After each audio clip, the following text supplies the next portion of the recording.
In this episode, we dive into the beauties and challenges of being human, an imperfect creature in a malleable world, driven by hope, play, and the search for meaning, purpose, autonomy, and connection. Along the way, we stumble, fall, and sometimes get stuck.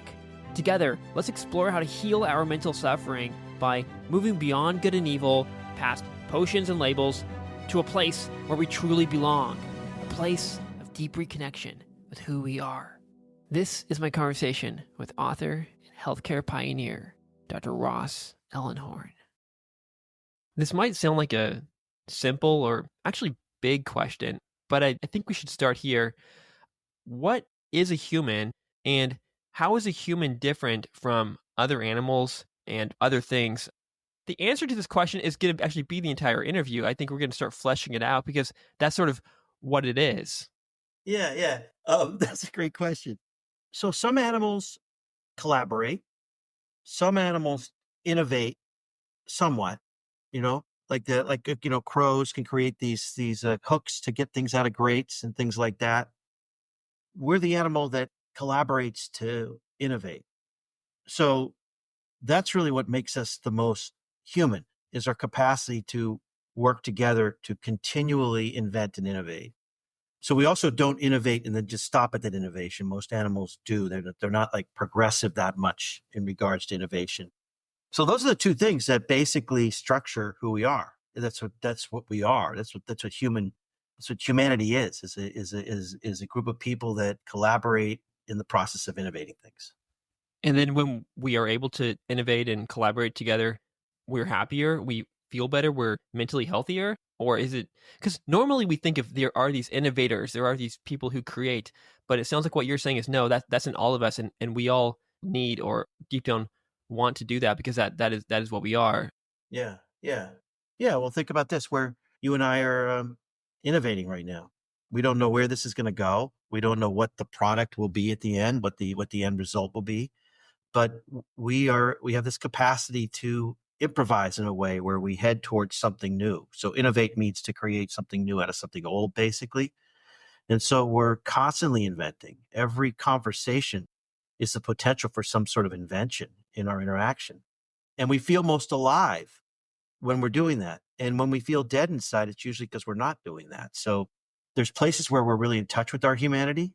And those are the places where we feel alive. And there's places where we're not in touch with our humanity. And when we're not in touch with our humanity, we're not collaborating and we're not in a space of creating something new with each other. Yeah. So most of my work is a lot of my work is on play. And that's really what play is. Play is this event of really kind of constantly innovating and improvising to create something new out of something that feels stuck and old. And what we know in play is that we feel very, very alive when we're in states of play. But a lot of people are not playing. Mm-hmm. We're encouraged not to play from a quite early age. Even I teach English sometimes here in Japan, and the kids clearly want to play, but we have to kind of stop them from doing so. And then as an adult, there's lots of forces stopping us from playing. Mm-hmm. So what's going on with that? Why do we do that? Yeah. It's quite tragic. The sentence before, when Thoreau says living lives of quiet desperation, the sentence before that, he says, we've turned play into amusement, into this thing you do after work, instead of the central process of our humanity. And what I mean by that is that when we play, we see the life in the things that we're dealing with. So when you're in a playful state, you actually see the humanity in another person. Because in a playful state, you see nothing as stuck. You see everything as malleable, something that you can actually make something out of and give voice to. That's what play really kind of means. And when you look at a child playing, what they're doing always is sort of putting life into things. And that's sort of training us to put life into other human beings and life into the planet, life into our experiences. And so play is really the thing that kind of brings forward our sense of being alive. And you're right, we're not permitted in some ways to play enough in our culture. It's basically been commodified into thrill, into ecstasy, into excitement. It's been commodified into these things instead of the more serious event of taking what feels stuck and making it into something malleable. It almost sounds like sacrilege to say this, but I'm going to say it. It sounds like sacrilege because we've given play such a fun rap. you know? But what Rosa Parks did when she sat on that bus was a planned event. It wasn't just her. That was an act of play. It was saying, I'm going to make people think differently about what a bus is. I'm going to create a different reality for how we think about how buses are segregated. And so play is also at the center of all revolt and all resistance. Because when we're in that state of, I can actually change this thing, I'm going to change how people are thinking about it. That's an act of play too.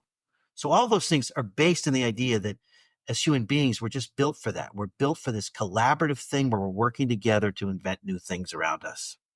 And that's where play comes in.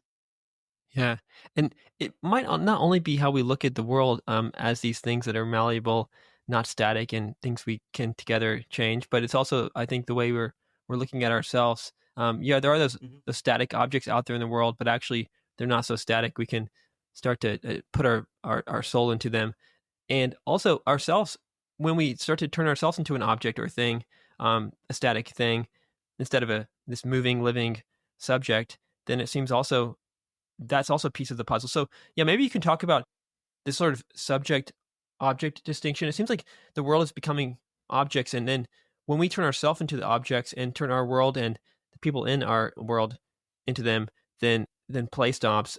The humanity kind of seems to dry up, and we're not happy. And as we'll talk about, I think yeah, mental illness and things like that start to also emerge.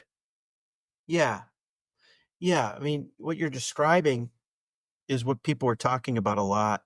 It really in the 1950s and 60s. Um, People that were called Marxist humanists. Often they were psychoanalysts that were also Marxist, and they had this word which was alienation, which is not being separate from people. It is the experience that you're alienated from your own source of power and your own source of kind of life force in you, and that when you're in that state, you're not able to see the humanity in other people too. And so everything becomes an object. Everything becomes sort of up for sale, and everything becomes a transaction. And that was 1950. Things have only gotten worse in regard to this kind of capitalist way of defining ourselves, you know. In the middle of that are also other forces, the way in which psychiatry has entered the scene and is defining everybody as kind of broken and things in a sense, diagnoses, and sort of stuck in that way and sort of definable. And there's all kinds of forces that are sort of putting us in this place where where everything feels like it's not living. And when you say mental illness, I would say just kind of different forms of suffering. I'm not sure mental illness always does us a lot of good. It creates a sense that there's an other, like there's supposedly mentally not ill people. I've never met one. And then there's mentally ill people. So it's also part of this process in our culture called normalization, which is constantly trying to make people feel kind of insecure that they're not normal.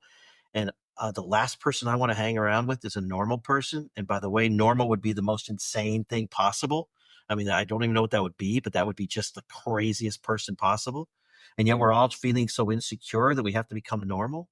There's all that kind of stuff going on that keeps us from having a different perspective, which is how do I stay in that state of connectedness through play, you know? Yeah.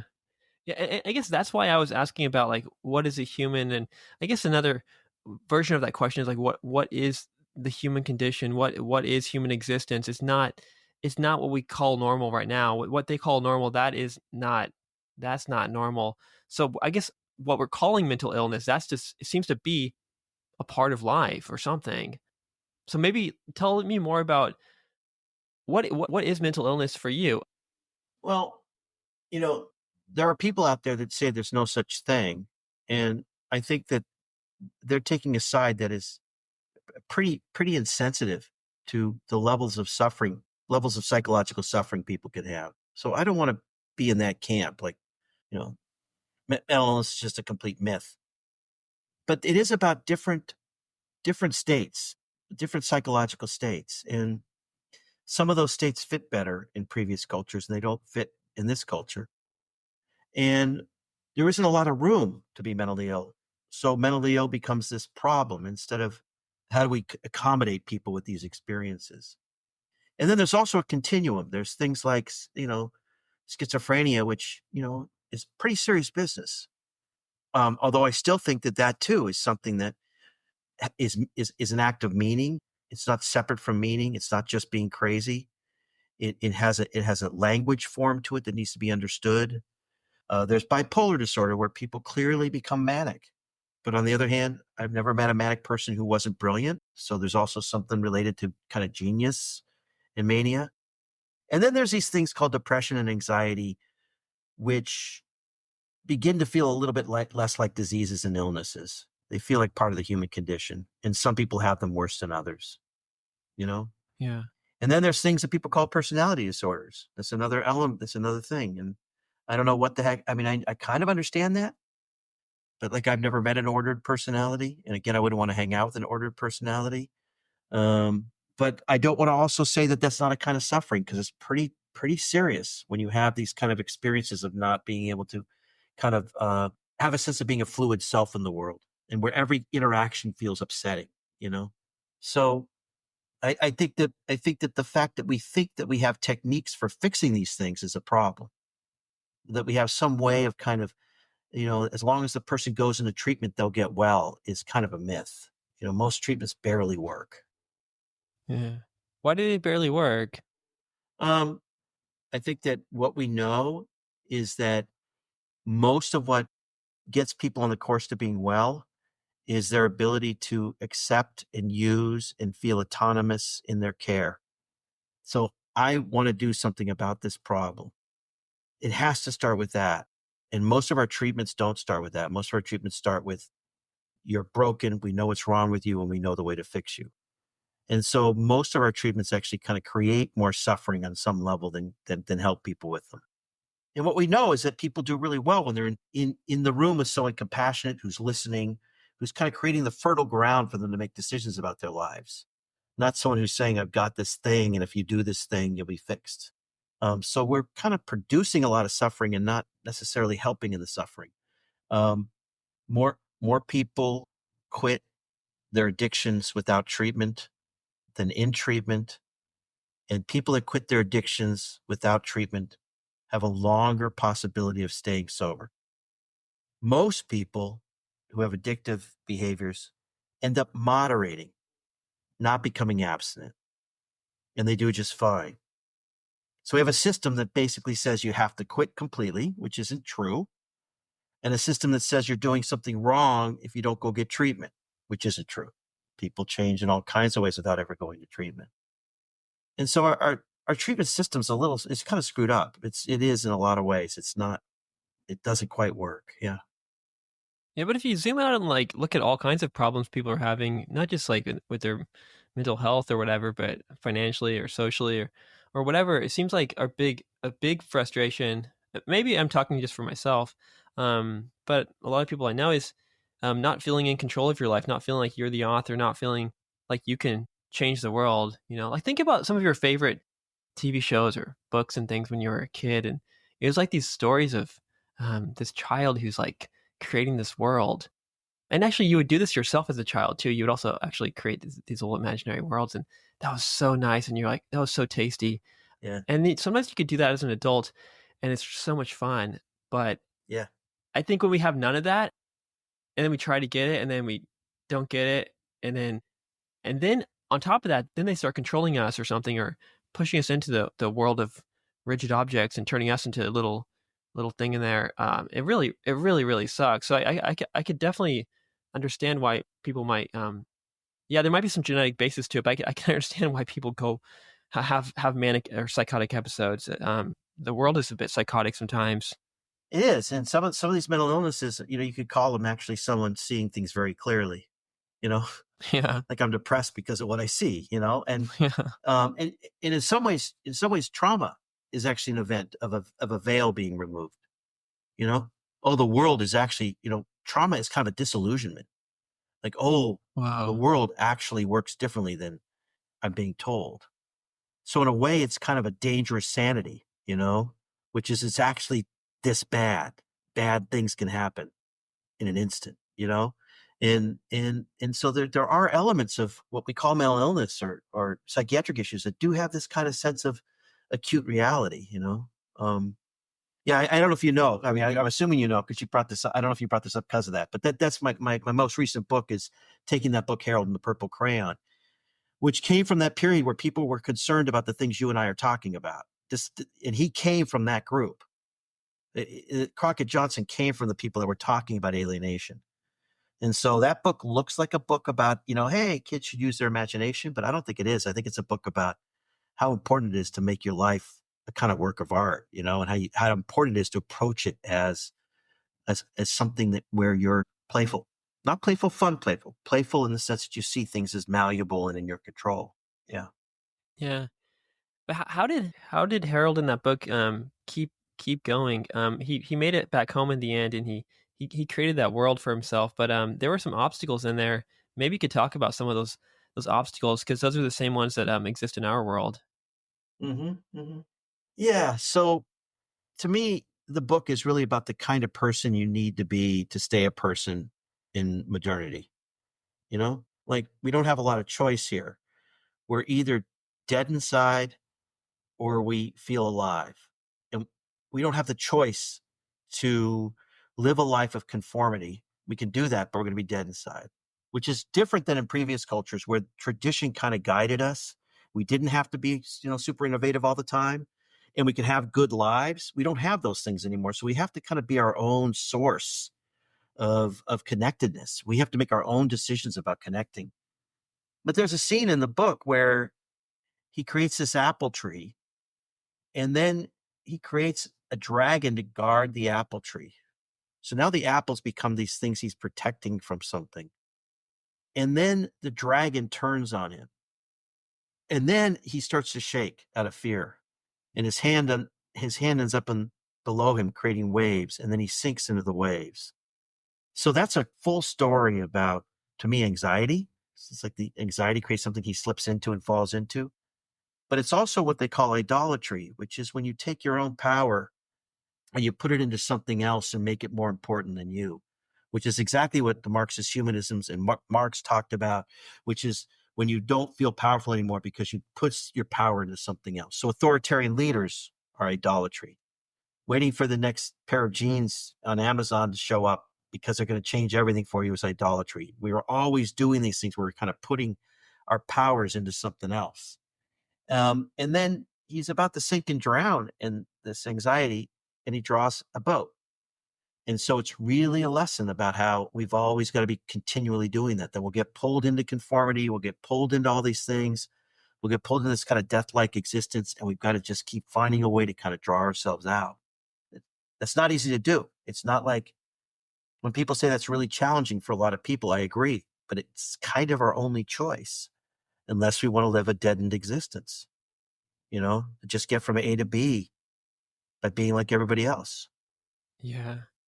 I had this dream last night where I know talking about dreams is the most boring thing in the world. I'll try to keep it short. But it's sort of the same thing. Like this is what we're doing in dreams in a way. Is we are kind of creating this little world. And I I was actually getting ready. I was rushing home to go to do this podcast interview. I was in like some weird little Asian country. It was a mix of every Asian country, and I was running through these markets, and I was trying to get home to do this interview. And then This is in your dream, in the dream? in my dream, yeah, Yeah. my dream last night, and then I lost my backpack and my wallet, so I was running around trying to find it, and I couldn't find it. And then I realized, oh, this is a dream. And so I realized I know how to get my wallet and my backpack back. I'll just wake up. Mm-hmm. And then I woke up and I had my wallet and my backpack and everything, but I was like, I lost that world. What an idiot. I could have turned that into a lucid dream and started doing fun, crazy things and living an amazing life in there. But instead I just woke up and to get my freaking wallet back. And it made me think like, oh my God, what was I doing? I threw away a great chance to live a nice little life for another hour. Yeah, it's interesting. Yeah. I mean, I think something that people don't talk enough about, partly because we've labeled it as something. We've labeled it anxiety, which is what we should be talking about is experiences of helplessness. That you're born in this moment of helplessness, and basically the world's got to make you feel secure somehow for you to function. But what we're all dealing with on a daily basis is our terror about helplessness. It's just a constant thing in our lives. And so we're constantly kind of insecure in that state, especially in the world we live in, where there's no sense of a holding tradition that gives us a sense of meaning that we can kind of live in, you know, something passed on from our ancestors that we kind of, could keep us kind of solid. And so I don't want to be analyzing your dream too much here, but to me, it's like, to me, it's a dream about, the fear of helplessness and then the remorse that it got in the way of being in touch with things, and that's something we're always dealing with. Is like, how do I stay here right now without worrying about the chance for another helpless experience? And that's really why so much of what therapy is about helping people with their insecurity. Like that's basically, we're all walking around insecure, not insecure like this person is, hates themselves, but insecure because the world feels insecure, and then how to get comfort in that. That's probably also why so many people are doing psychedelics now, is trying to find this state of a kind of comfort in the face of all of this chaos. But drugs do, like, a lot of drugs do connect us to something, some better than others. So yeah, why do we use drugs? And that's a big category, of course. And they're not all bad, is what I've heard you say too. There's reasons we do them. There's great things about them, but yeah, why do we do them? Yeah, I heard that. I don't know if this is true, but I heard that George Clinton quit. George Clinton. This is Parliament Funkadelic. This is like one of the great musicians of all time. I think I heard he quit cocaine 2 years ago, and he's like 78. Something like that. I mean, we've always had substances around us. We've always altered our minds. It's part of the human condition to be using things to alter your experience. It's not separate from it. That's kind of a kind of oppression that acts as if we're not supposed to do these things, because they've always been a part of the human condition. And then they can become problematic, but they're not bad in themselves, and they can actually facilitate good things, you know? So, I mean, I run a psychedelic place. I'm not against psychedelics. I'm against this kind of making it into something idolized, like it's going to cure everything and it fixes everything. That's the stuff that's just like Harold with that dragon. It's like making it into this thing where let's deal with our own power to help each other, not this other thing. And so illicit drugs and not illicit drugs, they're kind of the same thing. They're just, one is prescribed by a doc to help you with your problems. The other one, you get off the street to help you with your problems. And both end up with bad situations. It's not like there hasn't been problems with Valium and Xanax and Ritalin in psychiatry, you know, or, just this whole thing with Matthew Perry recently, the amazing amount of ketamine he was given twice, right? First at this fancy place, given ketamine at this fancy place in Switzerland, $100,000 a day spa, as a way to cure his addiction without follow-up treatment, which is almost like the norm. It's like, that's not pusher behavior. And then it end up in the hands of psychiatrists who are basically pushers. That's where ketamine gets out of hand. But ketamine's kind of cool. Ketamine does all kinds of great stuff. I've seen remarkable things happen for people on ketamine. I have a clinic that does a very interesting version of ketamine care, and that place is seeing remarkable results. Yeah. Yeah. Yeah, so that kind of brings up another overarching theme of your thinking and of these books and things is there's this kind of dichotomy, this duality in life where we're always breaking things into two parts, like good and evil, and healthy and unhealthy, and addicted and recovered, and there's all these like dichotomies, and we sharply draw these lines, and then it seems like how you're thinking about it is there aren't really these lines. It's all both sides are existing in everything, and we need to look at both sides. And when we just look at one side and say, "Hey, this person is ill," or "This thing is bad," or the reverse, "This person is good," or "This is a healthy thing," or I guess criminal and not criminal, are kind of like there's a sharp line there. But even then, it's like, well, I don't know. Yeah, so maybe you could talk about your ideas about labeling things, breaking things into halves. Well, first of all, criminal and non-criminal, that's a class thing. I mean, that's a class thing. There's no doubt about it. That you can break a law, a very serious law, and if you're not poor, you're less likely to be labeled as a criminal. I mean, there's just no doubt about it. That criminality has a powerful racist element to it, and then a powerful class element to it. You can't separate that division you're talking about from those things. It'd be silly to try. We've spent 8 years trying to prove that our president was criminal, which he is, like vilely criminal, and he's still getting away with not being a criminal. So the division, the ability to say that one group is deviant, that this sociologist, that's the term we would use, and another group is not. That's an act of profound power. For me to say I'm the expert who decides who's deviant and who's not. That's what priests used to have. They could decide which is sin and which is not. That's what psychotherapists and psychiatrists have now.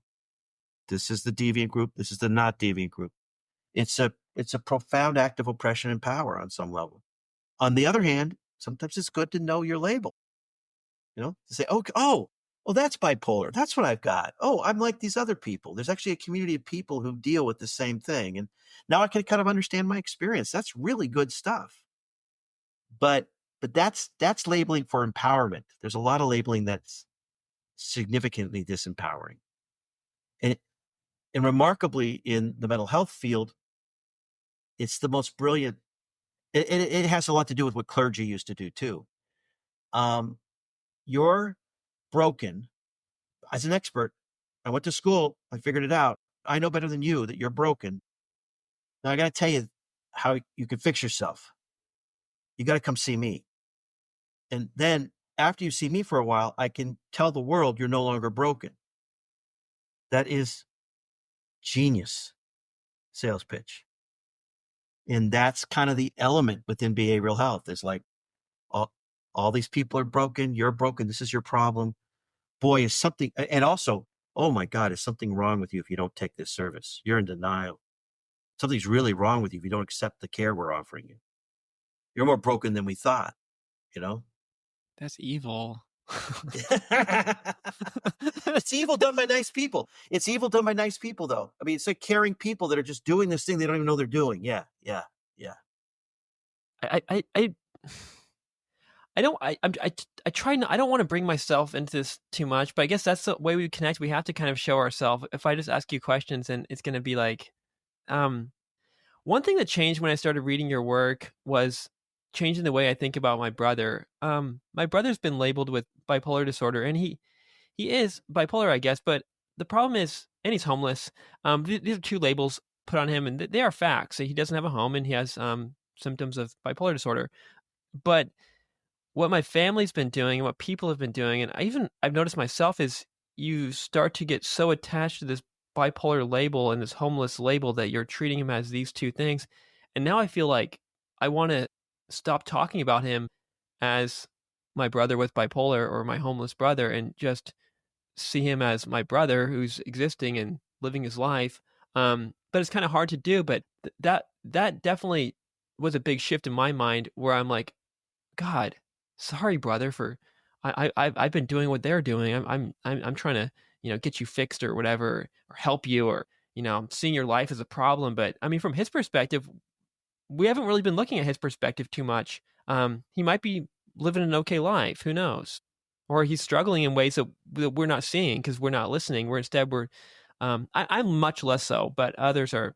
My dad in particular is like, he's gotta get get fixed. He won't accept the help from there's like church groups that will come by, and they'll be like, hey, we can help you. And my dad's like, why won't he accept the help? Why is he does he like living out there? And I don't know. What are your thoughts on people like this? Homelessness, people who are homeless with some sort of diagnosis. And you don't know the whole situation, but and I know you don't give advice either. But what's the sort of the best way to kind of treat these individuals? How do you interact with them? Yeah. Well, I think what you're talking about is, you don't want to just pretend like there's not something going wrong for them, because this stuff can get you in real trouble.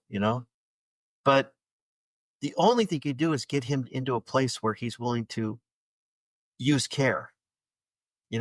Like all of this, the division between your brother and someone with bipolar who's doing great, like all these famous people with it, is that is that they were able to accept and use care.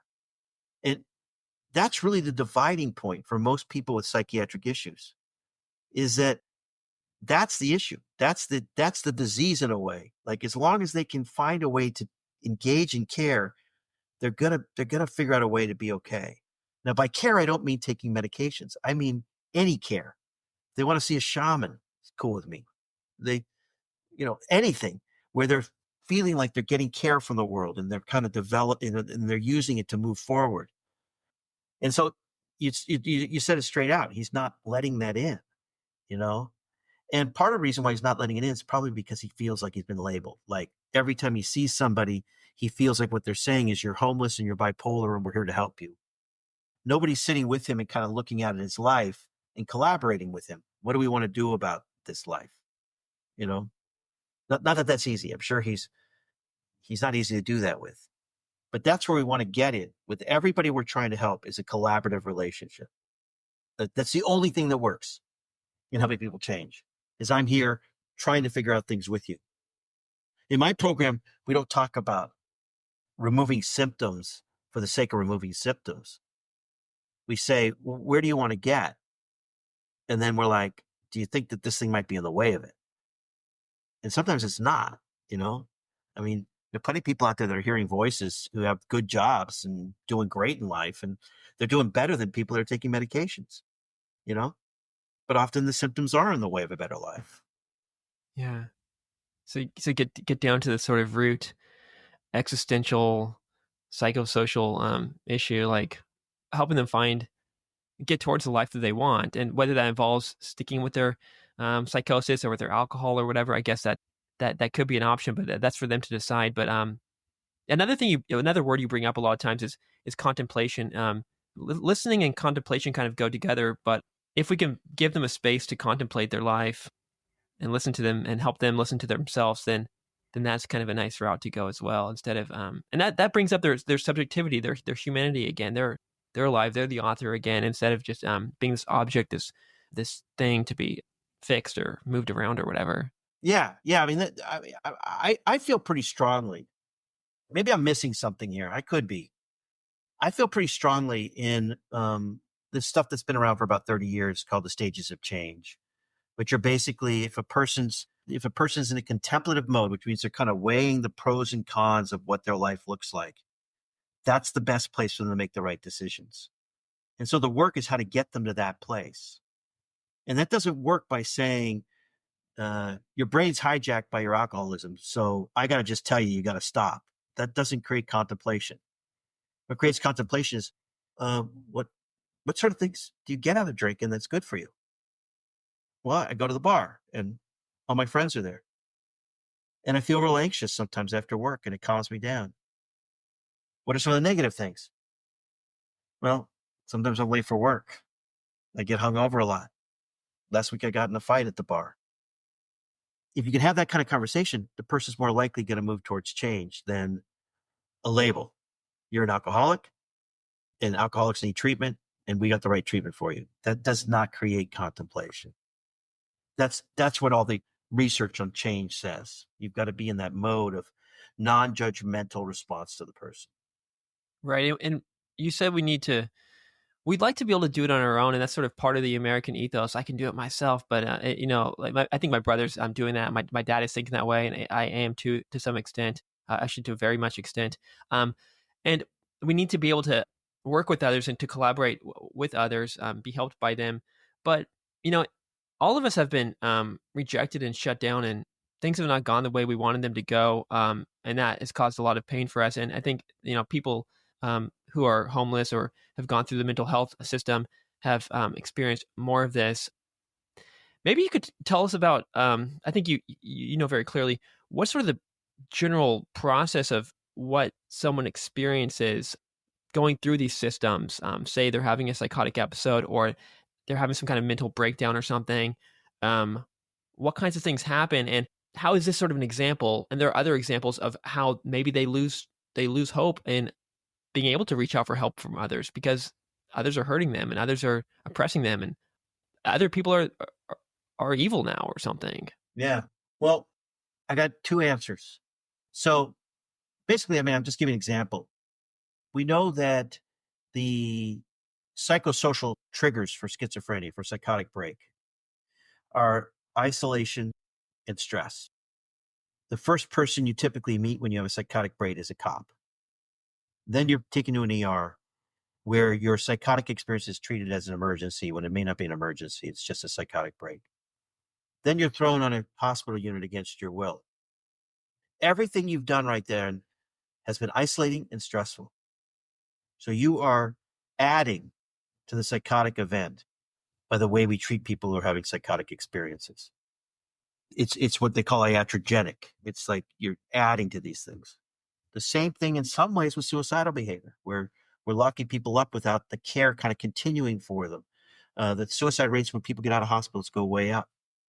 It's basically a process of being told there's something. It's basically a process of telling you you're an outsider and that you're broken and something's wrong with you. And your day becomes about two things. One is total purposelessness. I don't know where my life's going. I look out at my day, I look out my week, the year ahead. I don't know where it's heading. And a constant pressure to change. Can you imagine that every day you wake up and everybody's saying like, is Michael going to change today? Is this the day where he changes? Right? Like life becomes a surveillance about your change. It's insane to live a life like that. But that's what it's like to be in those systems is everybody's documenting whether you're changing or not. Everybody's watching. They're putting it in their charts. There's all that kind of stuff. It's a demoralizing event in a lot of ways.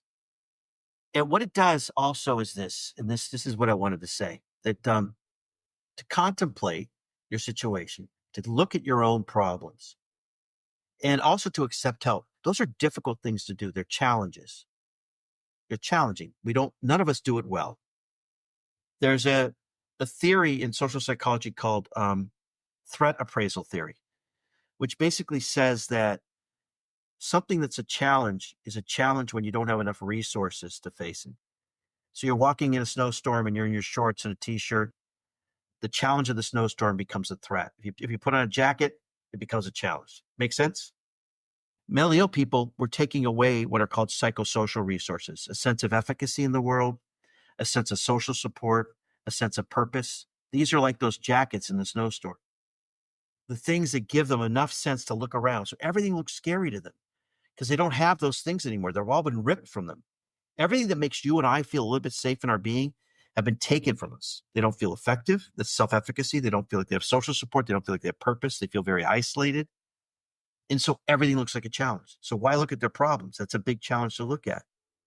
And then when they don't look at the problems, we say, well, that's because they're in denial. They're resistant. They're difficult to engage. We label the result of how they're treated as another problem. And then we also label the things that they're doing that are, from their perspective, maybe making their problem less of a problem. Things like drugs or other behaviors as, well, see, look at them. Now they're even worse than we thought they were. But actually, maybe these drugs and other behaviors are actually their way of loving themselves and trying to make their lives better. So I guess we're getting back to the topic of drugs and addiction, but in this sense, in the connection to these mental health issues, how should we reframe our attitude towards things like addiction and drugs? Yeah, yeah. Well, first of all, I just want to respond to what you're saying because there was a big deal about, I mean, so much venture capital money and investments have gone into mental health. So everything's about branding now. The new branding is everything's trauma. Trauma is a real bad thing, but it's just it's a new way of getting everybody into treatment because it's saying you're all, before that it was what's called dual diagnosis or co-occurring, which meant mental health and drugs, right? Well, the research on people who use drugs are also mentally ill says there's no connection in them people talk about self-medicating. There's no connection between people trying to get rid of their psychiatric symptoms to the drugs. The connection is dysphoria, sadness, a sense that life's not working. It's exactly what you're describing. And that's why my program, I call them like triply diagnosed because they're trying to treat what I call psychosocial trauma. They're trying to treat the outsiderness experience, just like lots of people do with drugs and alcohol. They're trying to kind of take care of it there. Yeah. What was your question? I'm sorry. Like what is addiction? Yeah. Yeah. So I've done a lot of thinking on this, and I think I've developed. People like to use all these different words for addiction, so I think I've come up with the perfect word for addiction. Um, and I don't think disease works. I think disease is a labeling. I think the word I've come up with for addiction is addiction. And what I mean by that is it's a habit that's taken over your life. Habit is a big deal.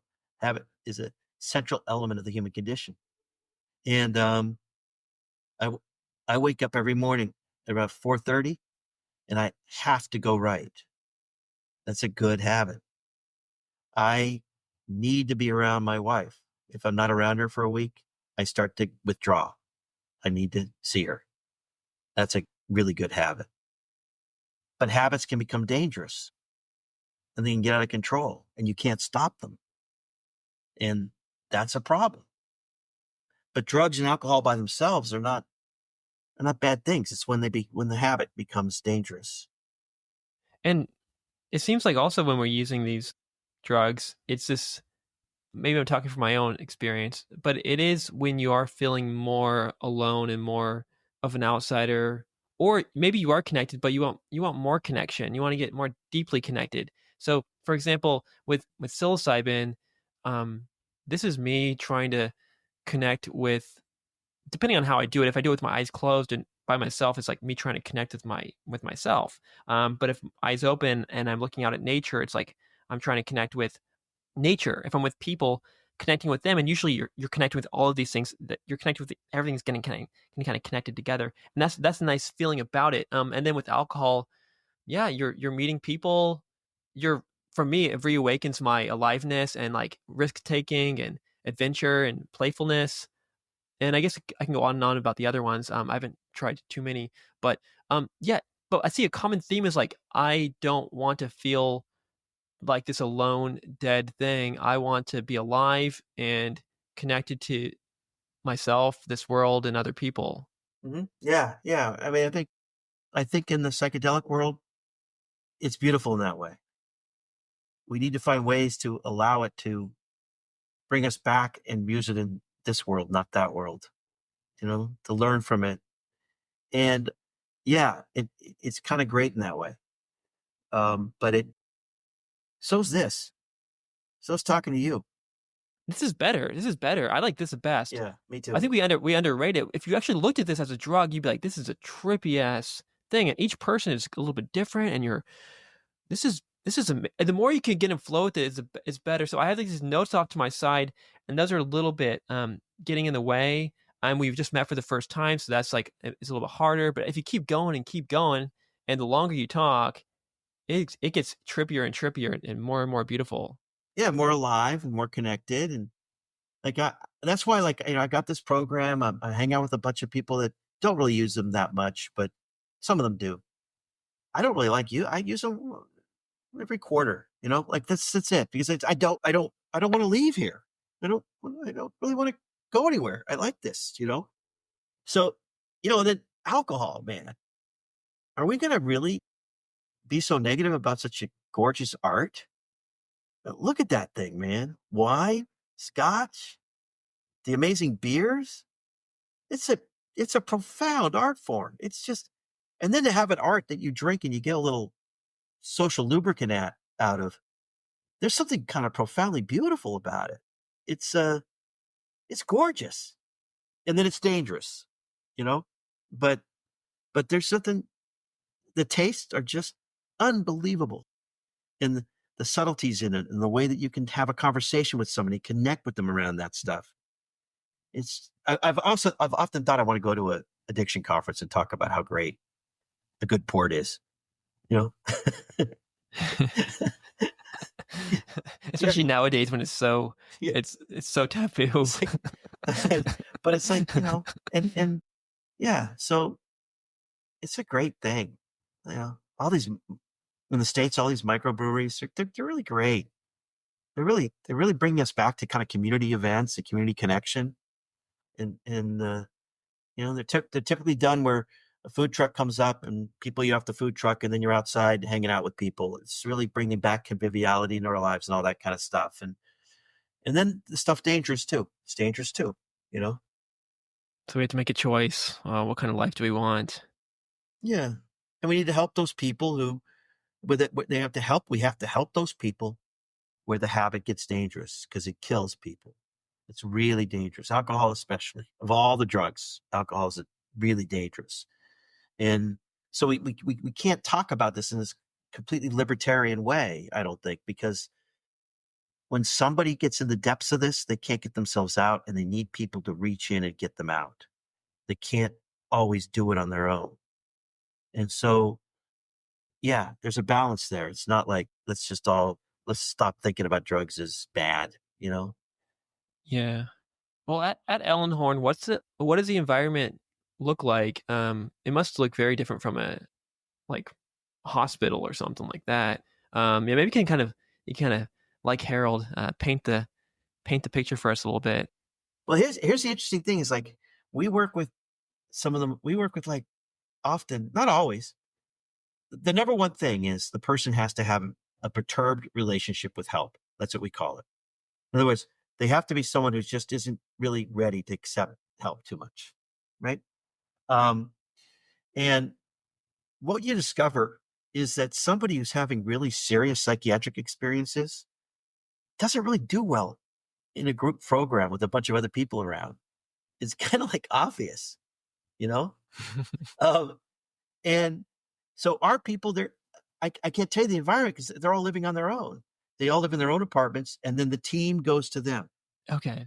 And it's all about how to build a meaningful, valuable life because we believe that's the medicine to get them to the medicine. The medicine to then get them to be able to accept and use therapy in a way that'll help them, you know? So it's all about how to get someone who's hearing voices back to school and support them. Take a class with them. Our team will go out with them. Whatever it takes to kind of keep them engaged and feeling valuable. Plenty of programs, you know, it's yoga hour, and then everybody goes and the yoga instructor comes into the residential program, they all do yoga. We go to the yoga studio. Our clinician will go take the yoga with the person. Because the idea is how do we keep you feeling like you can actually, you're not segregated from the world, you're not separate. And how can you build up sort of pride in yourself that you're there doing this on your own, you know? And another side of this is you're also using this metabolic psychiatry. I talked to Matt Bernstein recently. He's kind of the mastermind behind that. But yeah, what it seems like two separate things. Okay, we got this like metabolic metabolism, and then we've got this like social connection and purpose stuff. But is there any way to bridge these things together, or are they just sort of two separate paths that together help heal the person or help the person? Yeah, well, thematically they're the same because Matt's talking about psychiatric diseases as being related to interconnectedness with the world. Mitochondria is dealing with bringing in the world. It's, you know, or also related to things like Lyme disease and all these other things. So Matt's talking about it in the physical sense, not thinking about this as a skull bound, but within the body, and the body's connected to everything else. And then I'm thinking about these experiences as socially connected, that you can't separate our experience from our social experience. You can't. It's impossible. And so at some level, we're thematically the same. But as far as how they work together, metabolic psychiatry only works if the person's motivated to do all the stuff you got to do. And that stuff I'm talking about with the social resources and all that kind of stuff, for someone who's lost those resources, they're not going to be motivated to get on these diets. So they need this team around them, keeping their hope up, keeping them engaged, giving them a sense of purpose so that they'll keep doing this other thing. That's just how it works. People don't stick with anything if they don't feel some sense of pride and containment and sort of purpose in their lives. And so that's, they do go together. Yeah. Yeah. Yeah. I mean, basically, I'm interested in stuckness. I mean, my second book was about that. That's what I'm interested in, is stuckness. What is that thing? And I'm pretty sure it has to do with these kind of social things that are happening to us. Yeah. Yeah. Yeah, and I guess it's all about reconnecting to our larger being, each other in this world.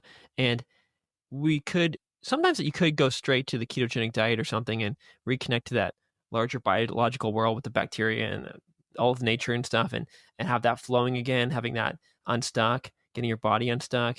But it sounds like what you're saying is maybe we're more we can see the sort of path forward a bit more easily, and we're a bit more motivated to go connect with other people first because we're kind of similar. Okay, let's connect with other humans. And then once you feeling connected with them and connected with yourself, with this life purpose, then maybe this other layer of connection with the larger, world of nature, that might become easier. But I guess you could start with the nature path, but it might be easier to start with the people path. Yeah, I mean, in some ways, we have things divided that way in an interesting way, right? Because we have Accord, which is this place for people that can just go on the diet basically and work with us, and then we got Ellenhorn, where we don't only do metabolic psych, we do all kinds of psychiatry there, where that person's probably going to need a lot of help, motivation wise. And Accord's someone who kind of calls us up on some level, not quite, but I need help. I want to do this. Ellenhorn gets people that don't really want to engage that much. So it takes that other kind of motivation to get them there, you know? But it's great to think we can get people off some of these meds because they're not, some of them are really bad, you know? I want to tell you about something because I think you'd be interested in it really quick because it's kind of a theme. So it's this really important anthropologist by the name of Gregory Bateson from the 50s and 60s. He was actually married to Margaret Mead for a good period of time. And he had this idea of creatura and pleroma. And creatura is the land of living things. And pleroma is the land of non-living things. And the land of living things is unknowable. It's too complex. There's all these ecosystems and interconnectedness. You can't know that world. You can know a rock. You can know a building. But you can't know things that are alive in that kind of knowing data way. The only way to be in touch with it is to be kind of in it and be curious about it and to be in a state of learning with it. That's the only way to kind of get at life, the livingness of things. And pleroma, you don't need to do that. You don't need to be curious to say, that's a rock. I understand it. It's not that complex. And what he said is when we apply pleroma to the world of creatura, we're doing a kind of violence. It's like treating a rabbit as if it's a rock, right? And that happens all the time. It's called dehumanization. It happens all the time. That we treat the world of creatura as if it's pleroma. Just like half this country or more believes that this massive hurricane that's about to destroy Florida has nothing to do with interconnectedness and our treatment of the planet as if it's a thing, instead of a living thing. Seems we turn ourselves into, I mean, creature is kind of a scary state of being. It's exciting and it's like, whoa, I'm alive, I'm human. It's the same thing that all the existentialists like Sartre and Heidegger and Kierkegaard and stuff were talking about. It's like this oh my god, it's intense. It's intense, and it's very comforting to run away from it. Jumping into it, it does take a lot of faith and hope. But as a result, it seems we even ourselves turn ourselves into this pleroma by, labeling ourselves in certain ways or sticking with a certain comfortable routine and space and life. And I don't think I'm happy when I do that, but like you kind of have to have a balance between the two. If I was pure creature, I might be dead by now. I don't know, but I'd be certainly happier. Yeah. No, I think you do. I mean, you can't deal with emergencies and be creatura. You got to be like, or a lion enters your tent and you're like, isn't this lion fascinating? I want to get in touch with the lion, So there's all kinds of ways. And that's what stress does. Stress tells us to kind of get out of the tent, And so, but I do think that this is what the existentialists talked about. It's what the Marxists talked about too, It's just the thingifying of people. And it's definitely what the civil rights movement under Martin Luther King was about, which is about stop thingifying.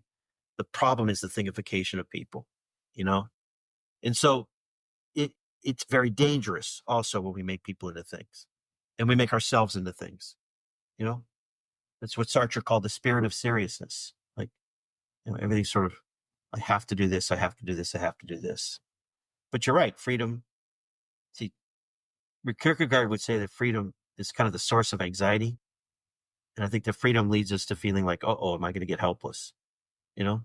Like if I open myself up to this, will I just get lost in the whole thing, and never come back? And so we're always trying to master experience, which makes sense, but it's also deadens us. We're always trying to master experience, kind of cage it in. Yeah. No, yeah, like that dream last night. That was a beautiful, that was a rare world. I built a really nice world there somehow, and I just jumped out of it Yeah. because I was scared. There's so many great things in there. There's so many options of things to do. I was overwhelmed. I just wanted to get my Mhm. wallet back, and I woke up and Mhm. killed myself basically. Um, yeah. But how do we bring ourselves jump into that, take that leap of faith, basically. Sometimes we can't because we've been beaten up too badly. It's really, really hard. Maybe people like my brother, it's a bit harder for him to be like, okay, I'm gonna do this. And also, there's a resource problem there. It's kind of hard at that point. But like for me, for example, I keep saying that I don't want to live in Japan anymore. I want to leave this place. This is not my place. I hate this job. I hate this and that. Da, da, da, da, da. This culture does not fit me. It's so rigid and static and stuff. Really rule bound. Yet I stay, and I've been here for a decade. So what are you doing, buddy?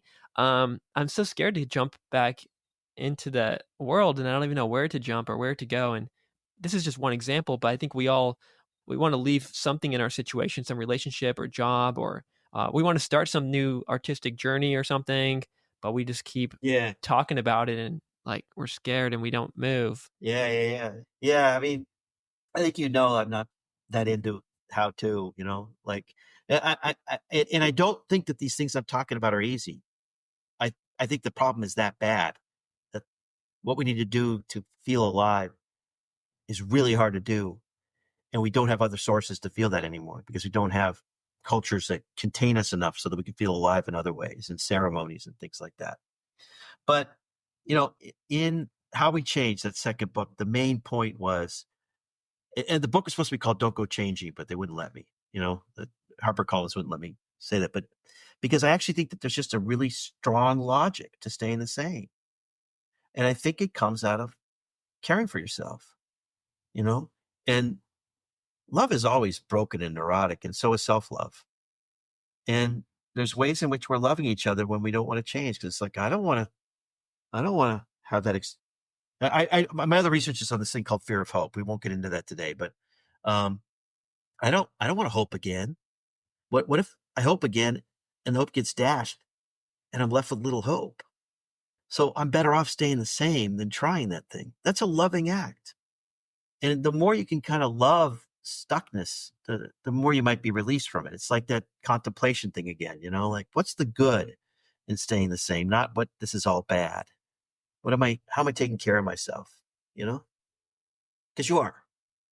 No, it goes back to the contemplation stuff of and also the breaking down the dichotomies of good and bad stuff. We judge staying the same and not moving on or not changing as a bad thing, but it's also kind of a beautiful thing here and a nice and loving thing, like you're saying. So maybe we shouldn't judge ourselves so much and just realize we're just doing the best we can. Yeah, yeah. And I forgot who it was that said this, but oh gosh, why am I forgetting his name? Okay, it doesn't Oh matter. Big gosh. psychedelic guy. But what if we stopped thinking about good and evil? We thought about habit and novelty. That that life is a process of, am I going to stop being habitual so I can face novelty? And that novelty is the place we want to be in the most we can. But it's also scary and difficult to hold on to and stay in. So we go back to habit. But then we want to get out of habit because habit becomes deadening. And as these existentialists you were talking about were saying, it's just all novelty out there. It's just nonness. It's nothing out there. The minute you get past humans making meaning, there's no meaning, right? So there's a thin layer between you and I right now of meaning making that's holding us together in this conversation.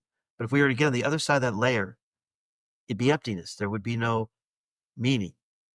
And so we're constantly having to kind of deal with, well, novelty brings me to that helplessness of I can't make sense of the world. And so it becomes scary. So we go back to habit. And that's kind of okay, you know, you know? And maybe that's one of the things we like about each other, humans, is you can't really you can use your habits in conversation and play sort of, but you have to improvise. You have to be jumping into the unknown. Every time you meet somebody, you're jumping into this unknown. Even if you know them, you never really know what's going to happen, and you don't really know what to say or what to do. Yeah. And that's scary. But I guess you've built this sort of trust with this person, but reaching out to a stranger, talking to someone you don't know is even more scary, Yeah. but it's also kind of exciting. But we love it. We love it. And we do, I guess we do jump into the unknown in this sense, in the social sense, but sometimes with bigger parts of our lives, other parts of our lives, we kind of hide away sometimes. I do. Yeah. I don't know what to make of that. I don't know. I haven't figured it out because the fact is that in every human being, there's just like this universe of, it's a universe. Each human being is a universe of, so what Martin Luther King called the sacredness of human personality. Every human being is this universe of fascinating stuff, but it's hard to be fascinated with people. It's hard to be in that state of staying there. And I think it's probably because we've just spent our lives feeling like other people are there. On some level, we're looking for gratification from our interaction with them. It just, it's just a natural part of it. And so you have to kind of put away that gratification. I want them listening to me. I want them paying attention to me instead of just, what is this fascinating person? Who is this? And then the other thing happens that people get really shy if you're so fascinated with them too. So we're always blocked by all these things instead of allowing ourselves to kind of get this, what I call sacred originality. That's in the book is getting in touch with their sacred originality. Yeah. Yeah. Even we know this, we still get stuck in like trying to make it about me and make myself look good, build up my brand or whatever, or this image, this castle of me or something.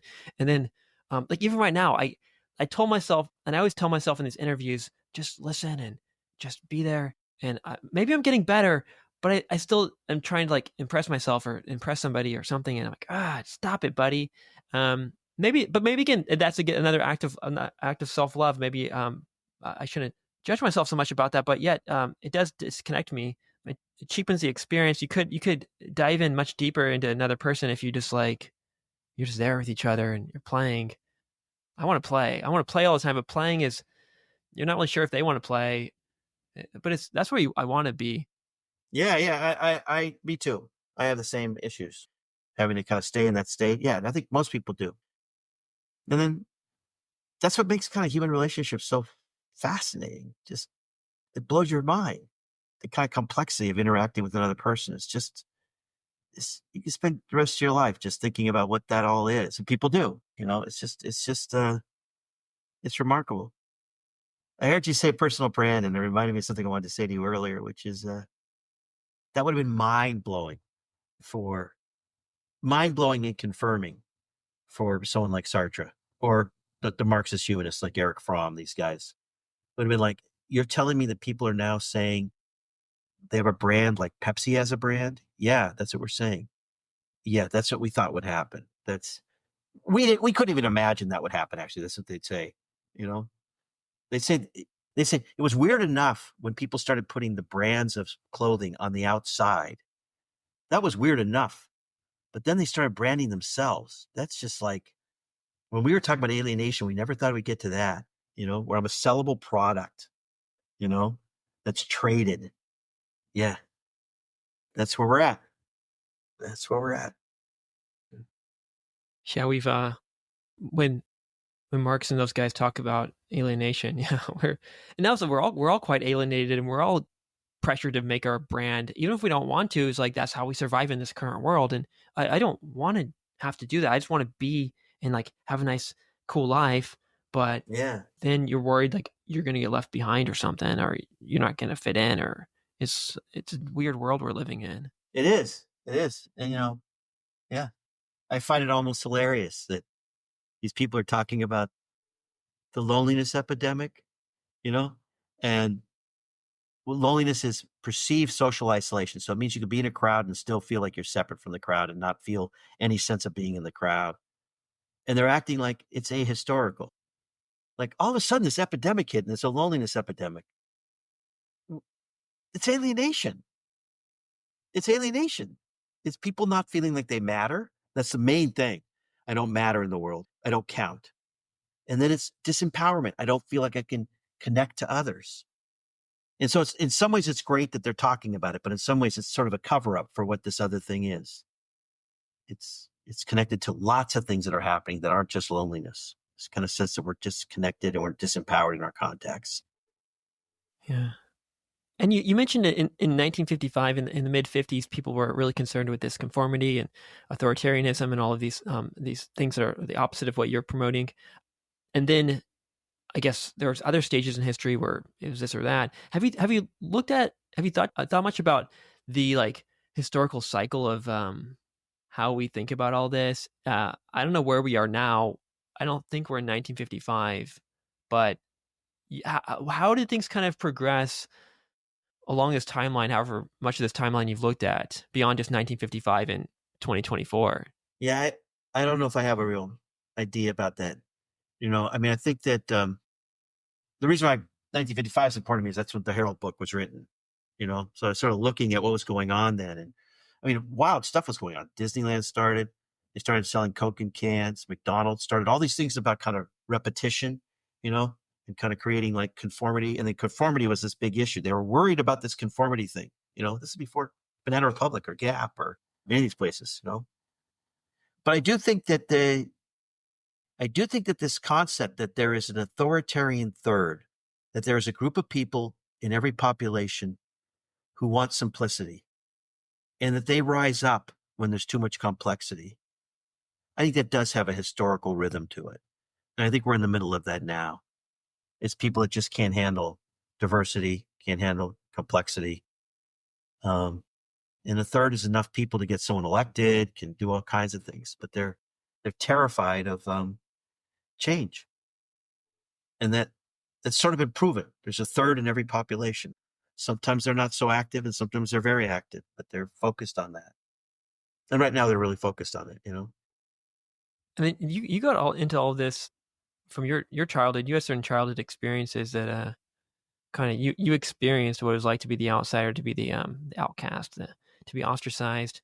You've shared the story many times, but yeah, have you? Maybe you could tell that story a little bit, and then do you feel like you've ever recovered from it? Yeah, I'll tell the story. It's interesting because I began to get tired of it. Like it became sort of my branding, you know, the wounded. We can stop it then. No, I know. But I'm discovering my own psychotherapy that no, it really was important. It really does affect me still. It does. Yeah. So, I went to this, lived in a college town in California called Claremont, and I went to this kind of hippie school because the town was divided between college professors and the aerospace industry because Jet Propulsion Laboratory is in Pasadena. It's really close. So sort of a suburb for Jet Propulsion Laboratory, Caltech. And I was really a really good student at that hippie school. I was really kind of a leader and respected. And teachers would have me do creative things and stuff like that. And then I moved to this junior high that was really for the aerospace kids. And I got diagnosed as having a severe learning disability. And that just about crushed me, that idea that I was broken in that way and that I couldn't learn, you know. Um, and so that does inform how I think about these issues of labeling, what they do to somebody. And times when something goes wrong in my organization, my ability to organize things, I can get pretty deeply down and upset. And I think that's a reflection of that. If I can't find the car keys, that kind of thing, I think I probably feel the upsetness of that more than other people because I start feeling something's wrong with me. So I had this learning disability. I've written 3 books. I'm on my 4th one. I have a PhD. So what was that? It was, I thought differently. I didn't factory learn well. That's what it was. I didn't factory learn. And it probably also makes me overly angry and aggressive when I see labeling going on in a way that's not helpful. I think my staff see that when I jump in too much and stuff like that. I could feel the upsetness of it, and want to kind of change it. I'm not a great marketer. My marketing team takes me on trips to conferences, and I end up telling people off because they're using all these labels. So it comes out in that too, which isn't good for anybody, including anybody. It's not a good behavior.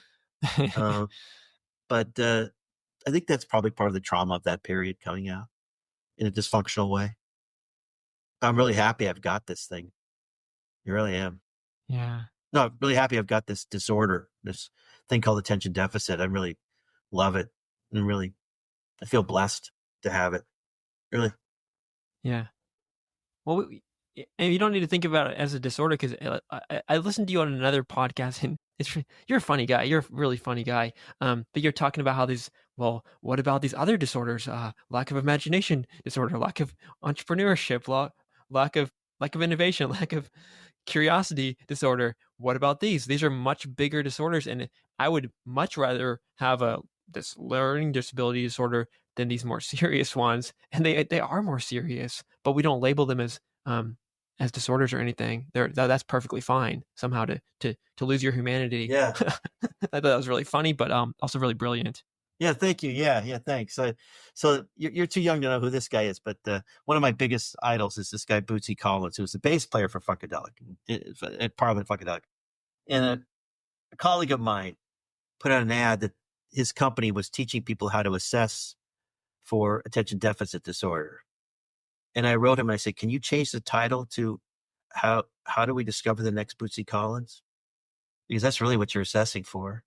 Not that everybody with attention disorder is brilliant, but there's someone with a different point of view on the world every time there's someone with that issue, you know? And a lot of creative people have this disorder, you know? Um, and your brother suffers from something where almost always there's a lot of smarts connected to it. So if the person can manage it, they can have an exceptional life, you know? I mean, really exceptional. Because there's typically is this creative, brilliant element to mania, and it can destroy people. It does all the time. You know? Yeah. So I guess we've covered like a lot of it, the ground, helping people find their meaning and purpose, social connection, bring ourselves back to life.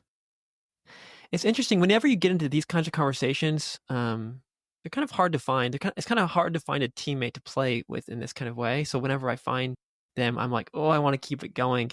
I think that's why I studied philosophy when I was a student because you could go to the bar and just we could talk about this kind of stuff, and these people want to do it. But now I'm like in Japan, and people just want to talk about, oh, this is delicious, this is cute, and well, okay, what are we doing? Um, but I guess I gotta just cut it off. That's another hard part of these times of playing together. You just gotta say goodbye. The sun's going down and mom's calling you home or something. But you just you want to keep it going. That's another challenge of this, right? Yeah, it is. Yeah, yeah, it is. Yeah, yeah, and yeah, we do that with everything. Yeah, Yeah, it's hard to say goodbye. yeah, yeah, yeah. Yeah, it is. You know, you've done a really beautiful thing with your sense of isolation.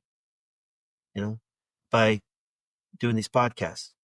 You know, it's that part of you that knows what you need is doing this. You know, and that's hope you respect that part of you. Well, I'm happy you even saw that part of me. I mean, it's very clear that I'm isolated. People don't talk about that, and I am quite isolated and disconnected. But I'm Yeah, connecting through this podcast and yeah, through reading books and stuff. And this is like deeply like this is my medicine, and this is yeah, my meaning of my life right now is doing this podcast. yeah, It's my social connection. It's my meaning. It's kind of all I've got. But I'm really thankful for this that this is happening, and I'm discovering new things about myself. yeah, Wow, maybe I do care about this. Maybe I do these in my intros. I noticed that I get really funky with my voice and start doing this kind of voice acting type stuff, and then after that, I start watching films from I don't know Robin Williams or Jim Carrey, and not to liken myself to them, but I start to realize, oh my god, I really admire these people. These are great people. I would love to be like that.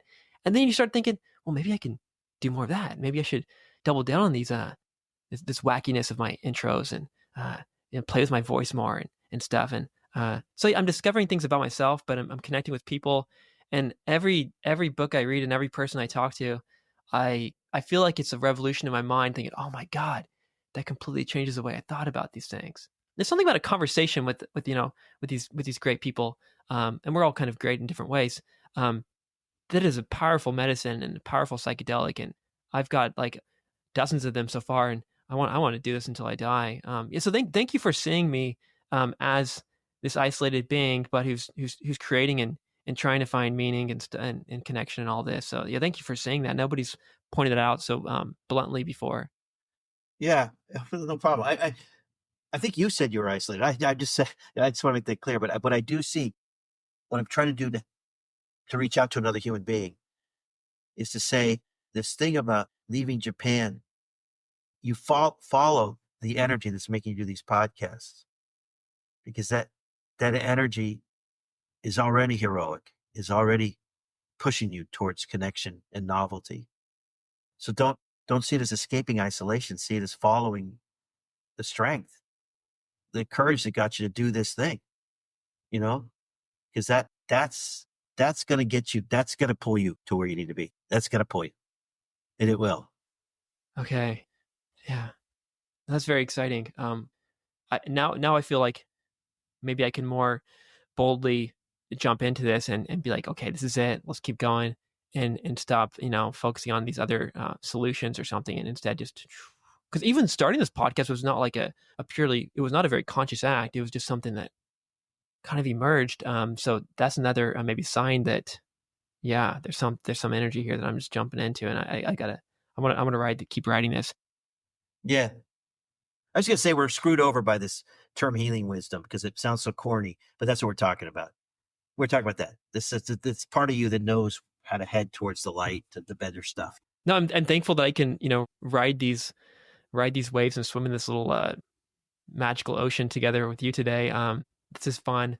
Um, you always feel like it's not enough. Oh, I should have talked like this. I should have connected more deeply. I shouldn't have done this. But that's also kind of, it's like Harold and his his dragon and his story. He creates this world and he's like, oh, that wasn't quite it.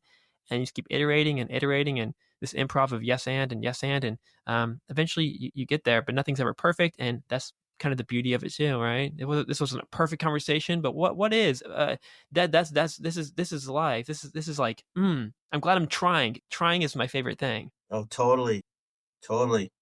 Yeah, absolutely. Complete satisfaction is the end of everything. We don't want to get to complete satisfaction.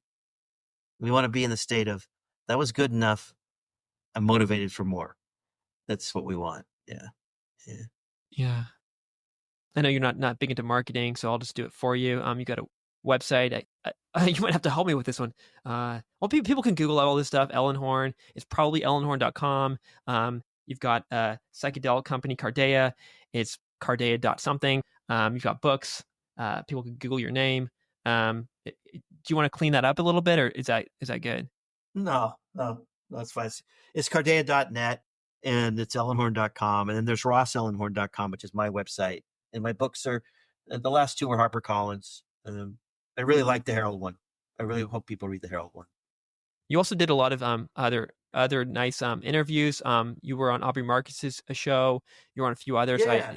Those were all really nice conversations too. So if anyone enjoyed these, I recommend just putting your name into Spotify or whatever. And every single interview was a very nice listen, which put a little pressure on me. I'm thinking, oh God, these guys are going deep. How am I going to do this? This is not a coffee chat talking about the weather, but I jumped into it and I enjoyed it. Thank you, and hope we can play again someday. I would love that. Thank you very much, Michael. It's great meeting you. Spend time with you.